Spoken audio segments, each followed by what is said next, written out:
The bodies of a woman and a young child have been recovered from a North Otago reservoir. They're 33-year-old Nadine Tomlinson and her 3-year-old son Angus. The police say the woman was driving a tractor and trailer when it slipped into the reservoir on a rural property in Waihemo. This is near Dunback's Morrison Road. It happened yesterday evening. Our reporter Tess Brunton is in Waihemo. I spoke to her via live view a short time ago and asked her for the latest on the tragedy.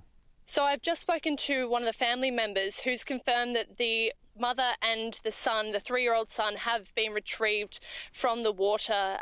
The National Dive Squad did find their bodies and they have been taken out. And I've just heard that there's quite a bit of concern over what happened. So there will be an investigation, as the woman's been described as being a very cautious and careful driver. So that investigation will be underway shortly.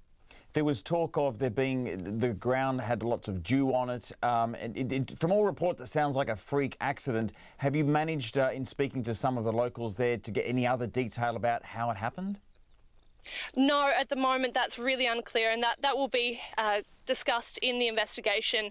As I said, there is a local that did come forward and say that there was a lot of dew on the ground, and that makes it really difficult to operate farm equipment, but we don't know at this stage.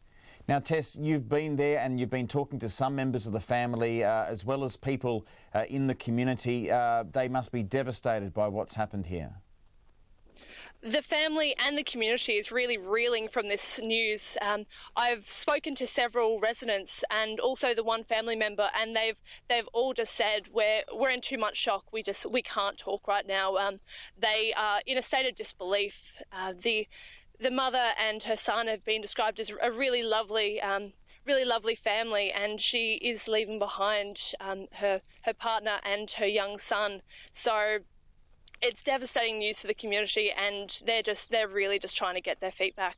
So they have requested some privacy as it is just really raw and emotional for them at this stage. Our reporter Tess Brunton there in Waihemo, that's in North Otago.